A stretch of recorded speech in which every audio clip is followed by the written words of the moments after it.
I learned something important about property disputes.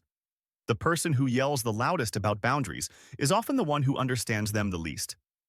And sometimes the most satisfying victories come not from fighting back harder, but from simply letting the facts speak for themselves. I've lived in my house for 8 years.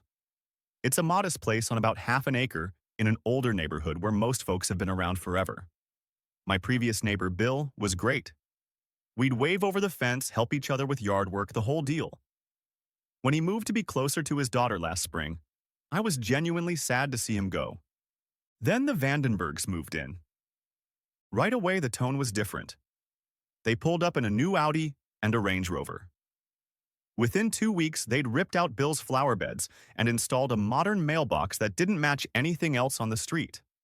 Not a crime, obviously, just a signal they weren't interested in blending in.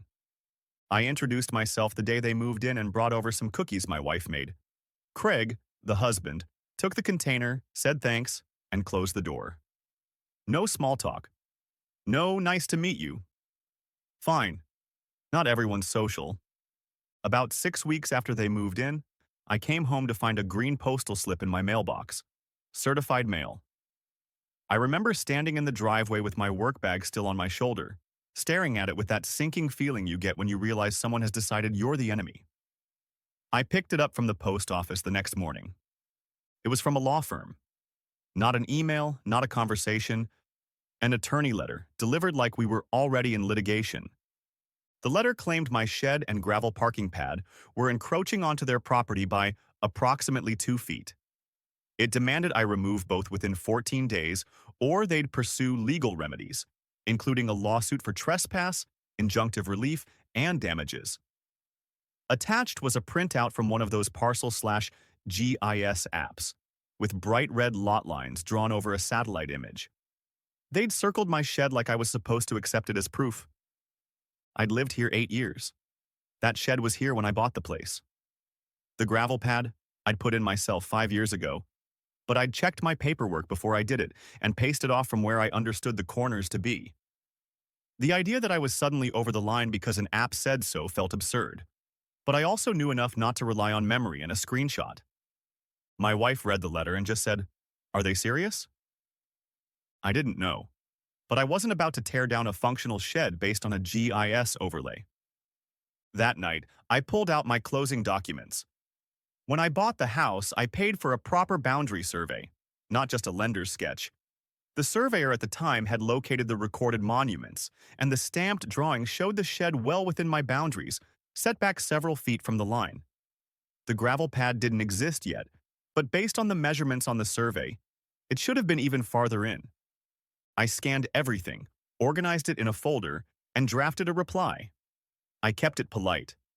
I explained that I had a licensed survey from my purchase showing the shed inside my property, and that I had installed the gravel pad with that survey in mind. I also said, clearly, that if they still had concerns, the responsible way to settle it was an updated boundary survey, and I was willing to split the cost to remove any doubt. I noted that parcel maps online can be useful for general reference but aren't precise enough for boundary enforcement. I sent the response certified and dropped a courtesy copy at their door the next evening. Craig answered when I knocked. He skimmed the letter in front of me without inviting me in. "That's old," he said. "It's stamped and tied to the monuments," I replied, keeping my voice level. "If you think it's wrong, let's do a new survey and settle it cleanly." He snorted. "The county map shows you're over. I'm not paying for anything. Move your stuff or I'll handle it through my attorney." And then he shut the door. I stood there for a second, more surprised than angry. The guy hadn't even pretended to consider the obvious solution. I walked back home and told my wife what happened. She didn't hesitate. "Get a new survey," she said. "End this." I called a licensed surveyor the next morning. The company had strong reviews and had been operating in the county for decades. The surveyor I spoke with, Tom, explained that GIS overlays are useful for general reference but aren't accurate enough for boundary disputes. A real boundary survey, he said, means locating or recovering the original monuments, iron pins, capped rebar, stone markers, whatever the subdivision used, taking precise measurements with calibrated equipment, and reconciling that with the recorded plat and deed descriptions. He could have a crew out in 2 weeks, and it would cost about $1,200. I booked it. I sent Craig another certified letter letting him know I'd hired a surveyor, inviting him to be present during the work if he wanted, and offering to share the results. He didn't respond. In the meantime, Craig started building. One Saturday morning, I woke up to the sound of a concrete mixer. I looked out the window and saw a truck in Craig's driveway and a crew setting forms near the line. I walked over and asked one of the workers what they were doing. "Pouring a pad for a shed," he said. Craig came out with coffee in hand, smiling for the first time since I'd met him. "Adding some storage," he said. "Putting it right over there." I looked at the forms. They were close enough to the boundary that my stomach tightened. "You sure you want to do that before the line is settled?" I asked. Craig shrugged like I'd asked whether he wanted fries. "It's my property. I had it marked." One of the workers glanced up from the forms, the way contractors do when they're trying not to get dragged into neighbor drama. He asked Craig, politely, "You got a site plan or anything? Any setback rules we need to watch?" Craig waved him off. "It's under the limit. No permit. No problem." The worker gave a small, non-committal nod. Contractors pour where the client directs them unless something is obviously unsafe or illegal, and this didn't look like either from 10 feet away. They finished the forms and poured the concrete.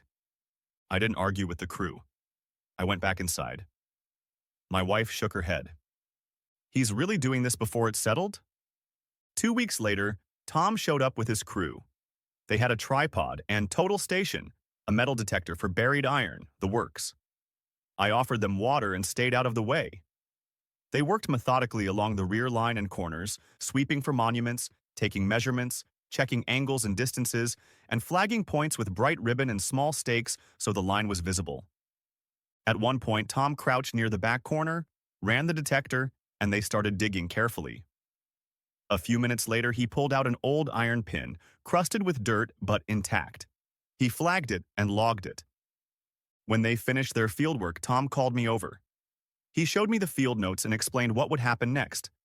He'd reduce the data in the office, reconcile it against the recorded plat and deed calls, and then produce the sealed drawing. "Based on what we recovered today," he said, choosing his words carefully, "your shed is not an issue. Field measurements put it comfortably inside your line. Same with your gravel pad." Relief hit first. Then he paused, glanced toward Craig's yard, and nodded toward the fresh concrete. "And that pad they poured," he added, "based on the field calc, it appears to cross onto your property near the closest point. I'll be able to state the exact offset on the sealed drawing once I finish the office work. But yes, at a glance, it's the kind of encroachment that becomes a problem if someone builds on top of it." I stared at him. "You're confident?" "I'm confident in the trend," he said. "The sealed plan is what you rely on if you're dealing with attorneys or court. But the controlling monuments we recovered are consistent with the record, and the numbers are reconciling the way they should." He also told me that if things escalated, my attorney might want him available to explain the methodology. And he reminded me that recording surveys varies by jurisdiction. What matters in a dispute is a licensed professional tying the work to controlling evidence. After they left, I took photos of every flagged monument and each reference stake they'd set to illustrate the line. I saved everything in multiple places. Then I walked over to Craig's house and knocked. He opened the door with the same tight expression. I told him the survey crew had finished the field work and that the sealed report would follow, but that the field results were consistent. My shed and gravel pad were inside my line, and his new slab appeared to cross it. I also made it clear that what I was sharing at that moment was field-level information, and that the sealed drawing would be the formal product. He flipped through what I handed him and laughed. "This is garbage," he said. "You probably paid him to draw it your way."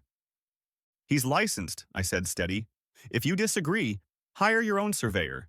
That's how you challenge a boundary survey." "I'm not wasting money on that," he snapped. "Get off my porch." I left. There wasn't anything productive left to say.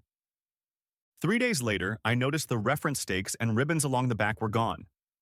I checked my doorbell camera footage, and there was Craig at 7:30 in the morning, stepping onto my side of the line and yanking out the wooden stakes with the bright ribbon. then tossing them into his yard. He didn't touch the iron pins. Those were still in the ground. But he'd removed the visible reference points. I saved the video and backed it up. I wasn't trying to turn this into a police matter. I just wanted a clean record of what was happening. When I told Tom, he sighed like he'd heard the same story 100 times. "Unfortunately, it happens," he said. "But it doesn't change anything.